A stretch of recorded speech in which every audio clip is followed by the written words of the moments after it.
Բարի կեսգիշեր։ Ողջույն։ Կեսգիշերն անց այսօր մեր հյուրը Հայաստանում ֆրանսիական համալսարանի ռեկտոր պարոն Ժան-Մարկ Լավեսն է։ Իմ ողջ համալսարանական գործունեության ընթացքում ինձ հանդիպած լավագույն ուսանողները հայերն են։ Փարիզցու կյանքում սթրեսը շատ է, շատ ավելի քան այստեղ է։ Ես սովորություն ունեմ Երևանը նմանեցնել մեծ գյուղի, ամեն ինչ մոտ է, ավելի փոքր։ Հայաստանն այնքան էլ գեղեցիկ չի պատկերանում, երբ օդանավակայանից դեպի քաղաքի կենտրոն ես գալիս ու տեսնում Էյֆելյան աշտարակով ինչ-որ շինություններ։ Մենք ֆրանսիացիներս պետք է հարմարվենք հայկական կարգուկանոնին, որն արդյունավետ է, սակայն մեր ունեցածից տարբեր։ Մենք չենք կարող օգնել հեղափոխությանը, սակայն կարող ենք չխոչընդոտել դրան։ Ես հայկական կոնյակը տարածողներից եմ։ Միշտ այն ներկայացնում եմ որպես շատ որակյալ արտադրանք։ Բարի կեսգիշեր։ Բարի երեկո։ Բարի երեկո ձեզ եւ հեռուստադիտողին։ Պարոն Լավես, շնորհավորում ենք ձեզ այսօր ֆրանկոֆոնիայի օրվա կապակցությամբ։ Եվ այս տոնը նաև մեզ բոլորիս համար է, քանզի Հայաստանը հանդիսանում է կազմակերպության նախագահող երկիրը, այո, միանում եմ գործընկերոջը շնորհավորակներին իհարկե պարոն Լավեստ։ Oui, tout à fait. L'Arménie. Այո, իհարկե։ Հայաստանն այս տարի ֆրանկոֆոնիայում էական դեր ունի, քանի որ նախագահելու է մինչև հաջորդ գագաթնաժողովը։ Եվ անշուշտ Հայաստանում ֆրանսիական համալսարանի համար մեծ հպարտություն է լինել Հայաստանի ֆրանկոֆոն ընտանիքի մի մասը։ Իհարկե, անցյալ տարի Հայաստանում անցկացվեց երրորդ հանրապետության ամենանշանակալից միջոցառումներից մեկը ֆրանկոֆոնիայի գագաթնաժողովը։ Ձեր կարծիքով ինչպես այն անցավ, ինչ գնահատական կարող եք տալ։ Ֆրանկոֆոնիայի գագաթնաժողովը Հայաստանի համար մեծ իրադարձություն էր համաշխարհային ասպարեզում։ Ես կարծում եմ, որ Հայաստանը ֆրանկոֆոնիայի 17-րդ գագաթնաժողովում նախագահելու շնորհիվ լիարժեքորեն գրավեց իր տեղը միջազգային բեմահարթակում։ Կարծում եմ, որ այն հաջողությամբ պսակվեց եւ օրինակելի էր թե կազմակերպչական առումով, թե Հայաստան այցելած եւ այն բացահայտած մարդկանց թվով։ Քանի որ այդ մարդկանցից շատերը բազմիցս լսել էին Հայաստանի մասին, սակայն երբեք այնտեղ չէին եղել։ Սա նաև մեծ հաջողություն էր մեր համալսարանի ուսանողների համար, քանի որ 400-ից ավելի ուսանողներ ֆրանկոֆոնիայի ողջ շաբաթվա ընթացքում ուղեկցում էին պատվիրակություններին։ Այնպես որ այո, դա մեծ իրադարձություն էր, որն իսկապես ի ցույց դրեց այս հրաշալի երկիրը բոլորովին նոր կողմից։ Դուք քանի տարի եք արդեն պաշտոնավարում եք Հայաստանում եւ ինչ գիտեիք Հայաստանի մասին գալուց առաջ։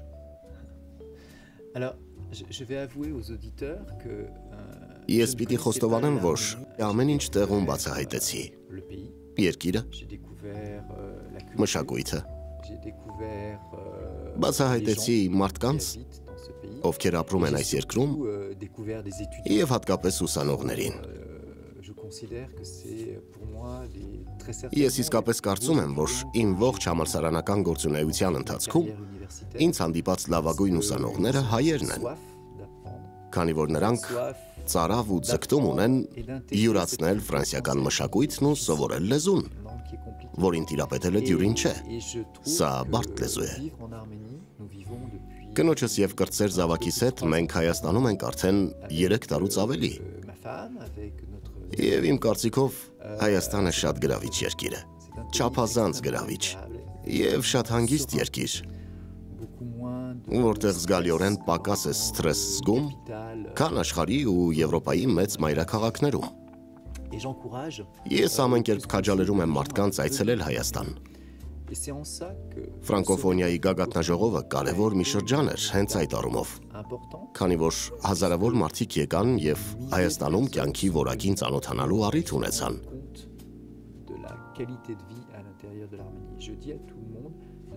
Ես բոլորին ասում եմ, որ Հայաստանում կյանքի շատ գեղեցիկ որակ կա։ Պարոն Լավեստ, ասացիք, որ մինչ այստեղ գալը Հայաստանի մասին պատկերացում չունեիք եւ ծանոթ չէիք, այդ դեպքում ինչու եկաք։ La raison, c'était le Հայաստան գալուց պատճառը արտերկրում ֆրանսիական համալսարան ղեկավարելու մարտահրավերն էր։ Il y a en fait très peu d'universités Այդ երկրներում ֆրանսիական համալսարաններ քիչ կան, 5 կամ 6։ J'avais déjà dirigé beaucoup Ես Ֆրանսիայում բազմաթիվ հաստատություններ ղեկավարելու փորձ ունեի արդեն։ Ça serait bien d'aller diriger un Եվ մտածեցի, որ լավ կլիներ մեկնել Ֆրանսիայի սահմաններից դուրս գտնվող մի հաստատություն ղեկավարելու։ Ճանաչել նոր մշակույթ,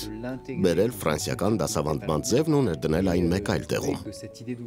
Մշակույթ տարածելու այդ գաղափարն ինձ համար գրավիչ էր։ Եվ որոշեցինք մեկնում ենք։ Հիմա գանք այն գրավչությանը, որի մասին դուք ասում եք, որ Հայաստանը գրավիչ է։ Ինչով է Հայաստանը գրավիչ։ Նախ կլիման, որ կարևոր է։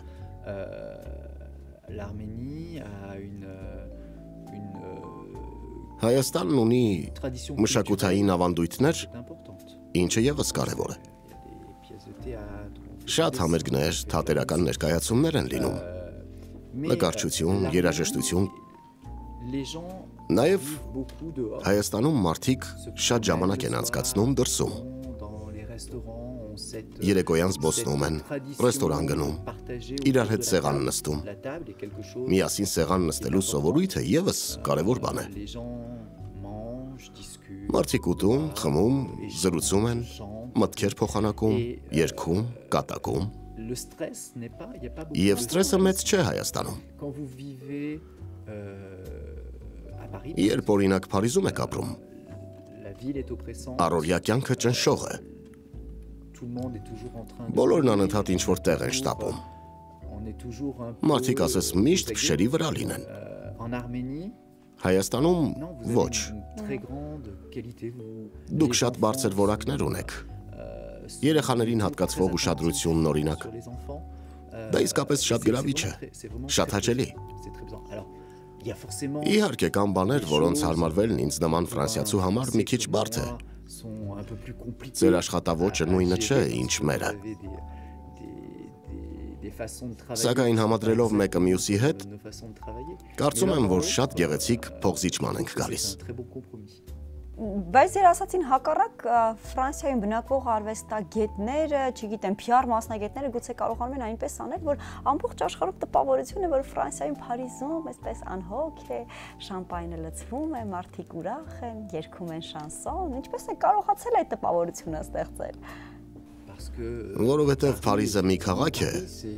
որն աշխարհով մեկ մարդկանց հաճախ երազել է տալիս։ Ես շատ եմ համագործակցել չինացիների հետ ու հաճախ եմ Չինաստանում եղել։ Երբ չինացուն հարցնում ես, թե Ֆրանսիայում ինչն է հավանում,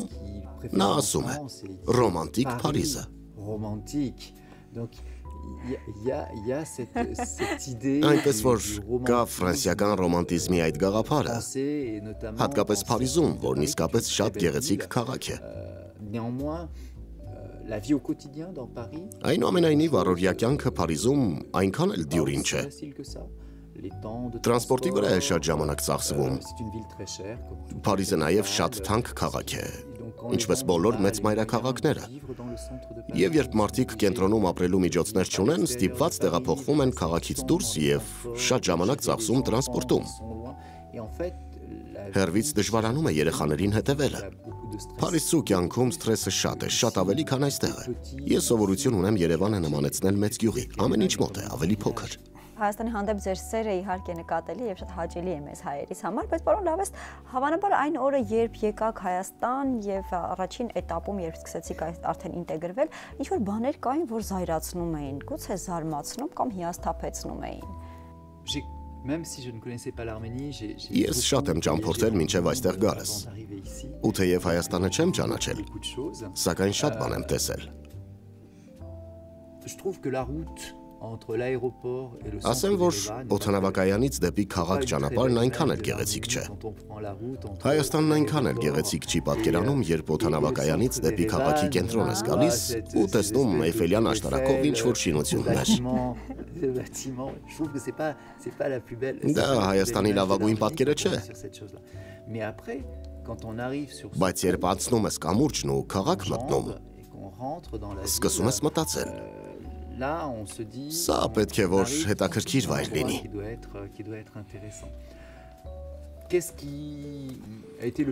Եվ ամենադժվար բանը ֆրանսիացիները, եվրոպացիներն առհասարակ, սիրում են ամեն ինչ նախորոք կազմակերպել։ Մենք նախապես մտածված ժամաբաշխում ենք սիրում։ Հայաստանում ես ասում եմ, եթե ուզում ես հանդիպել որևէ նախարարի, ապա պետք չէ 3 ամիս առաջ հանդիպում ամրագրել։ Պետք է առավոտյան զանգել, կեսօրից հետո հանդիպում ունենալու համար։ Կազմակերպման ձևը լիովին տարբեր է, ժամանակ տարածությունը ևս տարբեր է։ Անհրաժեշտություն է առաջանում հասկանալ կանոնները և քանի որ դրանք փոխելն անհնար է, մենք ֆրանսիացիներս պետք է հարմարվենք հայկական կարգուկանոնին, որն արդյունավետ է, սակայն մեր ունեցածից տարբեր։ Սկզբում սրան հարմարվելն էր ամենաբարդը, բայց ամեն դեպքում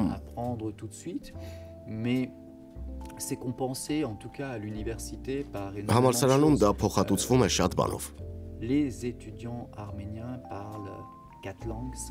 Հայ ուսանողները խոսում են 4-5 լեզվով,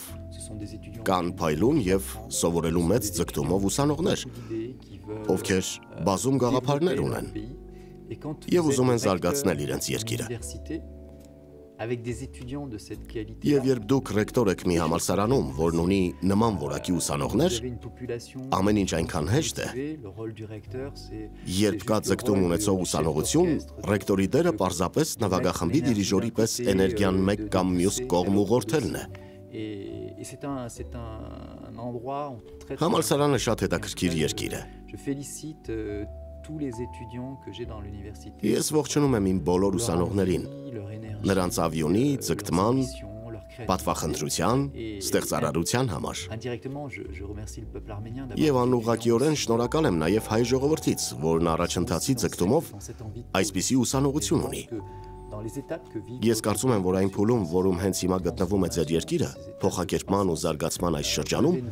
դուք իրական հարստություն ունեք։ Դա ձեր համալսարանական երիտասարդությունն է։ Պարոն ռեկտոր, անցյալ տարի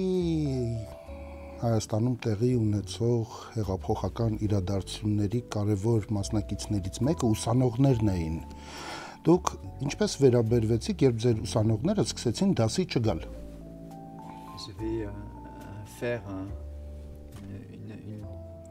Մինչև պատասխանելը, ես մի փոքրիկ նախաբան ունեմ։ Ֆրանսիան հեղափոխական երկիր է։ Այն հազվագյուտ երկրներից, որտեղ արքա են գլխատել։ Եվրոպայի բազմաթիվ միապետական երկրներում էլ արքաները տապալվել են և իրենց տեղը զիջել կառավարման այլ ձևերի։ Սակայն Ֆրանսիայում հեղափոխությունը հենց բնակչության շրջանում ծագած մի բան է եղել։ Եվ ահա երբ դու ռեկտոր ես և տեսնում ես, թե ինչպես է հենց կողքիդ տեղի ունենում հեղափոխություն, որն ուղղակիորեն ուսանողության վրա է ազդում, առաջին բանը, որի մասին մտածում ես, նրանց անվտանգությունն է։ Այսինքն, պետք է նրանց բացատրել, թե ինչ է լինում, ինչ կարող է լինել, և որ յուրաքանչյուրը պիտի կարողանա քննել իրադարձությունները։ Երկրորդ բանը, որ ֆրանսիական համալսարանի ռեկտորն արեց, սա էր. մենք չենք կարող օգնել հեղափոխությանը, սակայն կարող ենք չխոչընդոտել դրան։ Ֆրանսիական համալսարանի բոլոր ուսանողները փողոցում էին։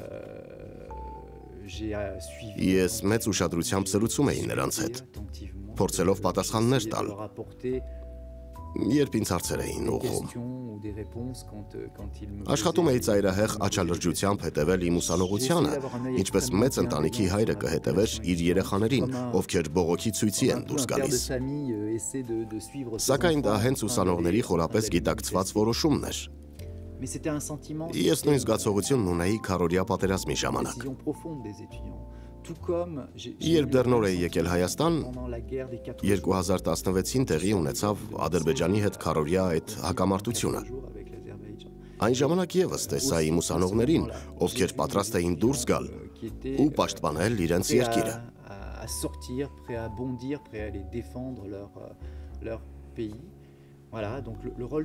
Ռեկտորի դերը հետևելն է, ուղեկցելն ու ուսանողների անվտանգությունն ապահովել, բայց ես հպարտ եմ, որ իմ ուսանողները բարիկադների վրա էին, քանի որ դա նրանց որոշումն էր, դա նրանց հեղափոխությունն էր։ Պարոն ռեկտոր, դա նաև գալիս է նրանից, որ դուք միակ բուհի ռեկտորն եք, որ կախված չեք որևէ կառավարությունից եւ վախ չունեք, որ ձեզ աշխատանքից կհանեն։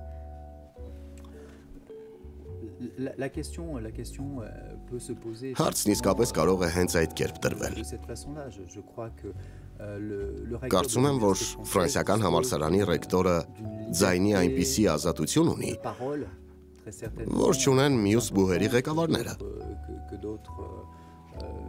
Ես դա լիովին հասկանում եմ։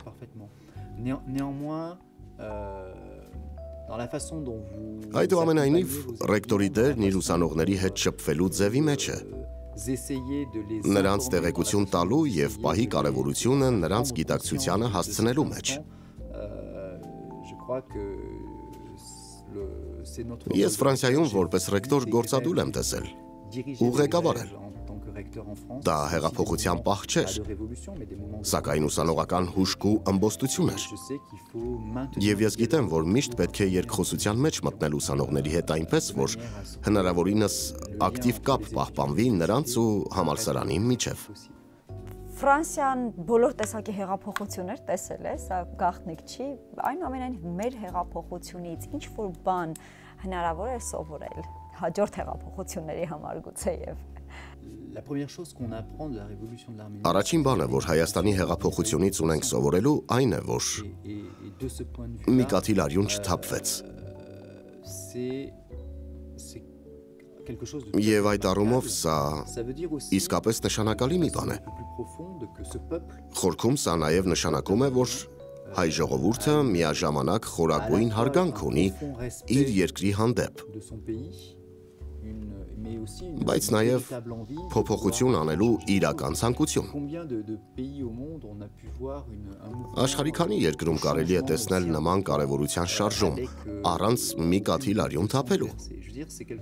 Սա իրոք ուշագրավ երևույթ է։ Եվ ես կարծում եմ, որ դա հայ ժողովրդի ներաշխարից է գալիս։ Ձեր ազգի, ձեր ժողովրդի ինքն իրեն ընկալելու ձևից։ Հայաստանը շատ փոքր է։ Դուք հարևաններ ունեք,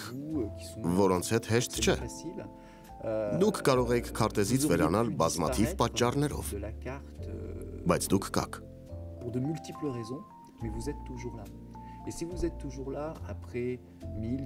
Դուք 2, 3, 4, 5, 6 հազար տարի հետո էլ կաք, որովհետև ժողովուրդ եք։ Իսկ ժողովուրդը կարևոր որոշում է կայացնում, երբ գալիս է պահը։ Երբ ժողովուրդը դժվարին փուլում է, նա գիտի տոկալ, որպեսզի հետո ոտքի կանգնի։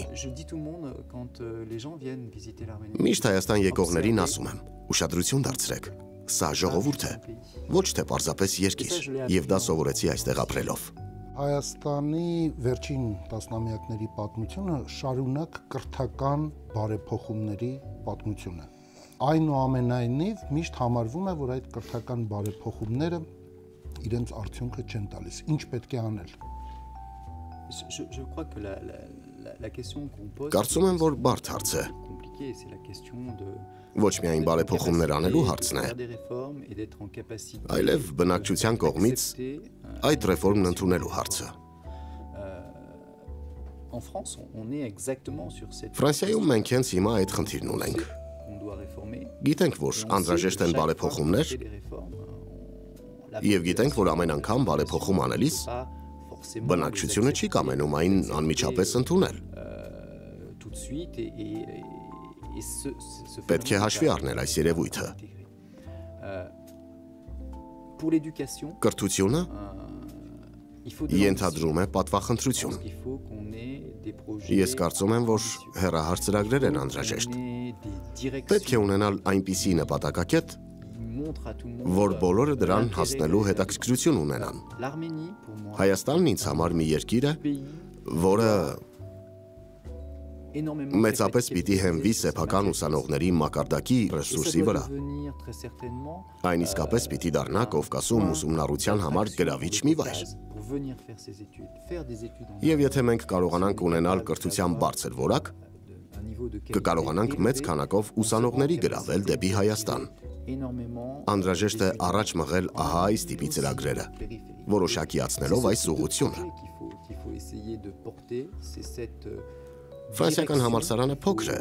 հայաստանյան բարձրագույն կրթության շուկայի ընդամենը 2%-ը։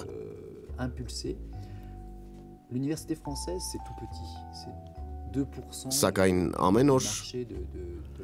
ես փորձում եմ պատկերացնել, թե որտեղ կլինի իմ համալսարանը 10 տարի անց։ Եվ ամեն ինչ հենց հիմա եմ անում։ Եթե նպատակ ունեմ 10 տարի անց, ասենք այս կետում հայտնվել։ Գուցե ես այնտեղ չլինեմ, կամ լինեմ մեկ այլ կետում։ Սակայն երբ որոշակիացնում ես ուղղությունը, երբ մեծ նպատակ ես դնում, այդ դեպքում եռանդը միավորվում է այդ ուղղությամբ շարժվելու համար։ Կարծում եմ, որ Հայաստանը հեռահար մեծ նպատակներ դնելու կարիք ունի բարձրագույն կրթության ոլորտում, որին հաստատ բարեփոխումներ են պետք։ Բարդ է ֆրանսիացու համար գալ այստեղ ու ասել. այսպես կամ այնպես է պետք անել։ Դա չէ իմ դերը։ Փորձել ցույց տալ, թե մինչև ուր կարող եմ հասնել իմ համալսարանով եւ կիսել իմ փորձը նրանց հետ, ովքեր ցանկություն ունեն։ Ահա սա է իմ դերը։ Դուք իրական կապիտալ ունեք։ Դուք տիրապետում եք տարբեր լեզուների։ Աշխարհով մեկ ունեք սփյուռք, փայլուն մարդիկ։ Հենվեք այդ հարստության վրա եւ ավելի պատվախնդիր նպատակներ դրեք ձեր բարձրագույն կրթության ոլորտում։ Դուք անհանգստանում եք, թե որտեղ է լինելու ձեր շրջանավարտը 10 տարի հետո։ 2001 թվականին է հիմնվել ֆրանսիական համալսարանը Հայաստանում։ Անցել է 18 տարի, որտեղ է հիմա ձեր ուսանողը։ Ինչպես ասացիք, ֆրանսիական համալսարանը գործում է արդեն 18 տարի։ Այդ ընթացքում այն գեղեցիկ ճանապարհ է անցել, տալով 2200 շրջանավարտ, ովքեր Հայաստանի տնտեսական ոլորտում գրեթե ամենուր են։ Շատ քչերն են արտասահման մեկնել։ Նրանց մեծ մասը մնացել է Հայաստանում։ Արտասահման մեկնած մեր շրջանավարտների մասնաբաժինը 10%-ից էլ պակաս է։ Նրանք ամնում են Ֆրանսիայում, սակայն ճնշող մեծամասնությունը, շրջանավարտների 90%-ը աշխատում է Հայաստանում։ Այո, ես գոհ եմ այսօրվա մեր ունեցած դիրքից, սակայն դա ինձ չի բավարարում։ Ես որպես ռեկտոր արդեն վաղվա մասին պետք է մտածեմ։ Եթե գոհանամ այսօրվա վիճակով, ապա չեմ կարող պատրաստել այն, ինչի կարիքը վաղն ենք ունենալու։ Եվ ռեկտորի իմ դերն այն է, որ անեմ ամենը, ինչ պետք է 10 տարի անց այս համալսարանի գրավելիք դիրքի համար։ Այսինքն դեպի ուր է այն շարժվում եւ ինչ գործողություններ պետք է նախաձեռնեմ ծրագիրն իրականացնելու համար։ Ես մտածում եմ, որ նոր տեխնոլոգիաների ճյուղն այստեղ առանցքային պիտի դառնա։ Եթե ես օտարերկրյա ներդրող եմ եւ ուզում եմ գալ Հայաստան ու ներդրում անել նոր տեխնոլոգիաների բնագավառում, առաջին հարցը, որ պիտի տամ, հետեւյալն է. որտեղ է լավ կրթություն ստացած ուսանողների ռեսուրսը, որը պիտի նպաստի իմ ընկերության զարգացմանը։ Մեզ համար կարևորն այն է, թե ինչպիսի աշխատանքի կարիք է լինելու վաղը, որպեսզի պատրաստվենք դրան այս երկրի զարգացմանն ու աճին նպաստելու համար։ Հիմա ես կարևորում եմ նոր տեխնոլոգիաները։ Եվ եթե դուք ընկերություն եք հիմնում նոր տեխնոլոգիաների ոլորտում, ապա կարիք ունեք գիտաշխատողների, ինչպես նաև իրավաբանների, կառավարիչների, մարկետոլոգների, որպեսզի ձեր ապրանքը կարողանաք վաճառել։ Մենք շատ լավ տեսնում ենք, որ այս կարգի կրթության միջոցով հավասարապես նպաստում ենք նաև զբաղվածությանը հարակից ճյուղերում, ինչն անհրաժեշտ է տնտեսական այս ոլորտի զարգացման համար։ Ռեկտորի դերն է կարողանալ կանխատեսել ու ապահովել բոլոր անհրաժեշտ մեխանիզմները երկրի զարգացմանն աջակցելու համար։ Պարոն ռեկտոր, ինչպես ստացվեց, որ հայկական կրթական Թումո նախագիծը արտահանվեց հզոր կրթական ավանդույթներ ունեցող Ֆրանսիան։ Մի կանոն կա։ Նորարարության համար միշտ անհրաժեշտ է կաղապարից դուրս մտածողություն։ Ֆրանսիայում գործունեության որոշ ոլորտներում գուցե չափազանց շատ են կաղապարները։ Եվ քանի որ մենք մի համակարգում ենք, որը ծայրահեղ նորմավորված է, այդ շրջանակից դուրս գործելը բարդ է։ Թումոն առաջին վայրն էր, որտեղ ես այցելեցի, երբ 3.5 տարի առաջ Հայաստան եկա։ Երկար զրուցեցի Բեկոր եւ Մարիլու Փափազյանների հետ։ Ինձ համար Թումոն իսկապես մեծ նորարարություն է։ Մի բան, որը միաժամանակ ողջ բնակչությանն է ուղղված։ Որևէ պարտադրանք չունի։ Քանի որ երեխաներն իրենց ռիթմով են զարգանում։ Եվ տալիս են այնպիսի հմտություններ, որոնք անփոխարինելի են որևէ քաղաքացու համար, ով կամենում է լիարժեք կյանքով ապրել եւ լիարժեքորեն ներգրավվել հասարակության մեջ։ Թումոն այո, նշանակալի երևույթ է։ Եվ երբ Փարիզի քաղաքապետ Ան Իդալգոն այցելեց կենտրոն, եւ Մարիլու Փափազյանը նրան ներկայացրեց Թումո նախագիծը, քաղաքապետն ասաց. ահա մի բան, որ չէր կարող ֆրանսիական մտքի արգասիք լինել։ Մենք չափազանց կաշկանդված ենք նորմերով։ Մինչդեռ Թումոն առաջարկում է լուծումներ, որոնք հետաքրքիր են, կիրառական, նորարար։ Դրանցում կա նաև Մարիլու եւ Բեկոր Փափազյանների աշխատանքի մոգականությունը։ Սա հետաքրքիր է նաև այն առումով, որ Հայաստանը դեռևս չլինելով ստանդարտների չափազանցության երկիր, տալիս է գործունեության հսկայական ազատություն։ Այսինքն կարող եք խաղալ գաղափարների ներսում կամ դրանցից դուրս։ Նորարարության համար սա շատ կարևոր է։ Մեր համալսարանը հաստատ կտեղափոխվի Թումոյին ավելի մոտ։ Իմ նպատակն է Հայաստանի ֆրանսիական համալսարանը կառուցել Թումոյի հարևանությամբ, որպեսզի միասին տեսնենք, թե ինչ կարող է տեղի ունենալ 18 տարին լրանալուց հետո։ Թումո են գալիս 12-ից մինչև 18 տարեկան պատանիներ։ Արդեն 2 տարի է, ինչ Բեկոր Փափազյանի հետ մտածում ենք, թե միասին ինչ կարող ենք անել մեր համալսարանին, նրանց կենտրոնին եւ Հայաստանին նորարարություն բերելու առումով։ Սպասում ենք անհամբեր իհարկե, պարոն ռեկտոր, հիմա խոսենք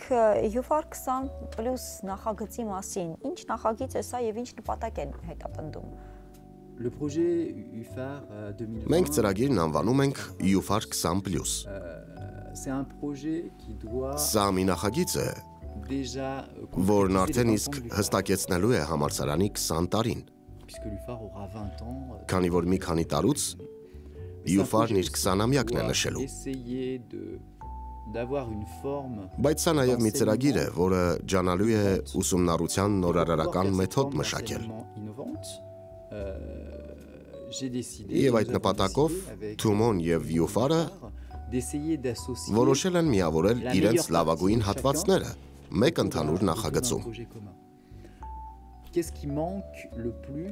Հայաստանցի շրջանավարտին ուսանելու ընթացքում ամենից շատ պակասում է մասնագիտական ծրագրերում իրական աշխատանքի փորձը։ Ով կարող է մասնագիտական լավ ծրագրեր մշակել իր կապերի, հագեցվածության եւ ընկերությունների հետ համագործակցության շնորհիվ։ Թումոն դա շատ լավ է կարողանում անել։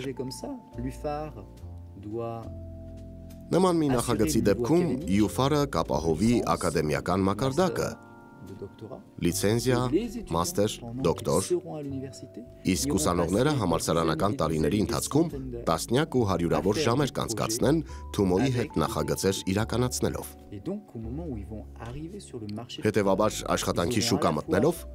նրանք գործատու ընկերություններին կներկայանան միաժամանակ երկու հայկական եւ ֆրանսիական դիպլոմներով, ակադեմիական լավ մակարդակով եւ չափազանց թանկ մասնագիտական փորձով։ Սա է, որ հետաքրքրում է մեզ։ Ինչպես կապ հաստատել համալսարանների, գործատու ընկերությունների եւ նախագծեր մշակող մարդկանց միջև, որպեսզի ուսանողը աշխատաշուկա մտնելու պահին լինի հնարավորինս հմուտ եւ ներգրավվելու պատրաստ։ Ես սովորություն ունեմ ասելու, որ ռեկտորի դերը դիպլոմ տալը չէ։ Նրա դերն այն վստահությունն ապահովելն է, որ համալսարանն ավարտելով ուսանողն աշխատանք կգտնի։ Դա նշանակում է, որ դուք երաշխավորում եք, որ ձեր տված դիպլոմը կբացի ընկերությունների, իրավաբանական կաբինետի դռները կամ վարչական մարմինները կօգտագործեն շրջանավարտների ռեսուրսը։ Սա է մեր առաքելությունը։ Ճիշտ հավասարում կազմել կրթություն տալու եւ ուսումն ավարտելուց հետո աշխատատեղ ունենալու միջև։ Մի պահ մտածենք։ Ուսանողը 18-ից 22 տարեկանում կյանքի կարևոր շրջան է ապրում եւ համալսարանը հսկայական պատասխանատվություն է ստանձնում։ Այդ տարիների ընթացքում դուք պետք է կառուցեք մասնագիտական ուղի ձեր ուսանողին ուղղորդելով այնպես, որ դիպլոմ ստանալու ժամանակ համոզված լինեք, որ նա դառնալու է աշխատող, հարկեր վճարող, ընտանիք կազմող եւ երկրի զարգացումն ապահովող քաղաքացի։ Համալսարանի առաքելությունը դիպլոմ տալը չէ, այլ ուսանողների հետ միասին մասնագիտական այդ ուղին կառուցելը։ Պարոն Լավեստ, սակայն երբ տեղափոխվում եք Հայաստան, ձեր կինը կարծես թե ամուսնանալուց չգիտեր, որ մի օր նրա ձեռքից բռնելու եք եւ ասելու եք գնում ենք ապրելու եւ աշխատելու Հայաստանում, համաձայնեց հեշտությամբ։ Դա այլ կերպ չի լինում, քան զույգի համատեղ որոշմամբ։ Միայնակ որոշում չեն կայացնում եւ կողակցին այլ երկիր տանում։ Կինս խրախուսեց իմ որոշումը։ Ես ընդունում եմ, որ կնոջիցս առավել ջանք պահանջվեց այստեղ գալու համար։ Նա իր ռեկտոր ամուսնու հետ եկավ Հայաստան, որտեղ պիտի աշխատեր, զբաղմունք գտներ։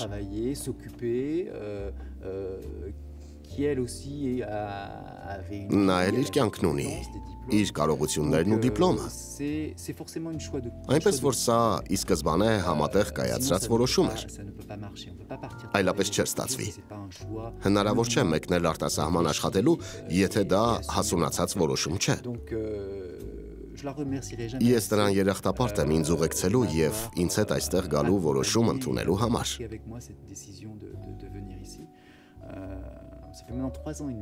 Արդեն 3.5 տարի է, որ Հայաստանում ենք եւ ամեն օր արժևորում ենք այս երկիրը։ Պարոն ռեկտոր, հայկական որ կերակուրն եք շատ սիրում։ Հայկական որ կերակուրն եմ շատ սիրում։ Ղափաման։ Այո, ղափաման։ Իսկ ձեր կինը կարողանում է պատրաստել։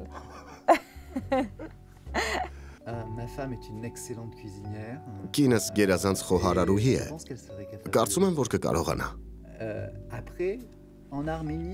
Հերոստատիտողին պիտի ասեմ, որ Généralement, il y a trop de sel. Հայաստանում Donc, շատ են je dis aux աղ auditeurs, գործածում։ il faut réduire la quantité de sel en Arménie. Արժե կրճատել աղի քանակը։ La nourriture d'habitude est extrêmement salée. Le fromage est extrêmement Սնունդը, պանիրը չափազանց աղի են։ Հարմարվում ենք։ s'adapter à ces choses-là. Et, Բանջարեղեն շատ ենք ուտում։ et on mange énormément de légumes. Դրանք Հայաստանում շատ համեղ են։ On mange beaucoup de légumes. Et les Ինչպես légumes եւ մրգերը։ sont délicieux. Les légumes sont savoureux. Et les fruits et les fruits. Հայկական խոհանոցի հետ կապված Aucune difficulté. ոչ մի բարդություն։ Pour la cuisine arménienne. Գինու մասին ինչ կասեք։ Համարելով որ Ֆրանսիան գինու առաջատարներից մեկն է աշխարհում։ Forcément, la France a du vin Այո, Ֆրանսիայում գինին առատ է։ à foison, mais l'Arménie fait énormément. Սակայն Հայաստանը հսկայական զարգացում է արձանագրել գինու արտադրության մեջ։ Je vois une production de vin. Վերջին 4 տարիներին ես ավելի ու ավելի որակյալ գինիներ եմ տեսնում, Comme effectivement, il y a beaucoup de քանի որ des vins արևոտ երկիր է։ plus corsés, c'est des vins qui sont Գինին ավելի հագեցած է։ mais que ce soit Գինիների մեծ զանազանություն կա, mais ինչպես եւ également ալկոհոլի։ j'ai découvert le cognac. Ես այստեղ բացահայտեցի հայկական կոնյակը, Votre brandy. ձեր բրենդին։ Կոնյակն էլ Ֆրանսիայի հետ խառնվել է արդեն։ Oui, mais en France. Այո, բայց Ֆրանսիայում ես կոնյակ շատ չէի խմում։ Et en Arménie, j'ai Հայաստանում լինելով սովորեցի։ Հիմա մեր կոնյակի վրայից կոնյակ անունը հանելու եք, թե դառնալու Բրենդի է կցնեք։ Armenian brand-ը or կոնյակ, հա? Ոնց պետք է լինի։ Դա հավերժ մակարդակամարտության թեմա է։ Le nom du cognac. Moi, j'espère que vous allez le garder. Ես հույս ունեմ, որ կկարողանաք anունը պահել։ Mais parce que c'est une Ֆրանսիայում դա հսկողության տակ է, քանի որ մատնանշում է ծագումը։ Բայց հայկական կոնյակ անունն ինձ շատ է դուր գալիս։ J'en parle avec beaucoup de bien parce que c'est Ես հայկական կոնյակը տարածողներից եմ։ Mais tous mes amis quand je Միշտ այն ներկայացնում եմ որպես շատ որակյալ արտադրանք։ je leur amène des fruits confits, des fruits séchés. Ամեն անգամ Ֆրանսիա վերադառնալիս ընկերներիս հայկական կոնյակ եմ տանում։ Շնորհակալություն, գրքերն ենք փոխարինում Երևանի պատմական հետաքրքիր 20-րդ դարի կառույցները Փոխանցել է ռեստորատոր Դավիթ Երեմյանը։ Շատ հետաքրքիր է։ եւ ներկայացրեք ձեր գիրքը։ Et moi, j'ai choisi Ես էլ ընտրեցի մի գիրք un livre sur un château que Շամբորի դղյակի les մասին, Arméniens ne connaissent pas forcément aussi bien que Versailles. որը գուցե հայերին այնքան լավ ծանոթ չէ, որքան Վերսալը։ Le château de Chambord, qui est un Շամբորը magnifique, հոյակերտ մի qui a été դղյակ է։ fait par François Ier. Այն կառուցվել է Ֆրանցիսկոս առաջին արքայի օրոք։ C'est la Renaissance. Խոսքը վերածննդի շրջանի մասին է, Culturel, մշակույթի la ծաղկման, peinture, la littérature, la musique. նկարչություն, գրականություն, երաժշտություն։ C'était un roi qui a beaucoup apporté, qui a fait la transition. Այս թագավորը մեծ դեր է ունեցել միջնադարից վերածնունդ Et c'est անցման aussi le շրջանում։ roi qui avait invité Սա նաև այն արքան է, որ Léonard de Vinci à Լեոնարդո դա peindre la Վինչիին հրավիրեց Ջոկոնդան նկարելու։ Donc la Joconde a été Իտալացիները, որոնց ես ողջունում եմ, կասեն, որ Դա Վինչին իր հետ է բերել Ջոկոնդան։ diront que Léonard de Vinci a amené la Joconde. Ֆրանսիացիները, որոնց ես եւս ողջունում եմ, կասեն, որ Ջոկոնդան նկարվել է Ֆրանսիայում։ Mais c'est l'anniversaire Այս տարի Լեոնարդո դա Վինչիի մահվան տարելիցն է։ en France et en Italie. Այն նշվելու է թե Ֆրանսիայում, թե Իտալիայում։ Ահա այս դղյակում է իր կյանքն ավարտել Լեոնարդո դա Վինչին։ Փոխանցում Ես եմ էլ այս գիրքը։ հասկացա թե ինչու է Ջոկոնդան Լուվրում։ Շնորհակալություն, պարոն ռեկտոր։ Կրկին շնորհավորում ենք այսօրվա կապակցությամբ ձեզ, ձեր ուսանողներին եւ մեզ բոլորից։ Այո։ Այսպիսին էր Հայաստանում ֆրանսիական համալսարանի ռեկտոր պարոն Ժան-Մարկ Լավեստը։ Բարի գիշեր։ Կհանդիպենք։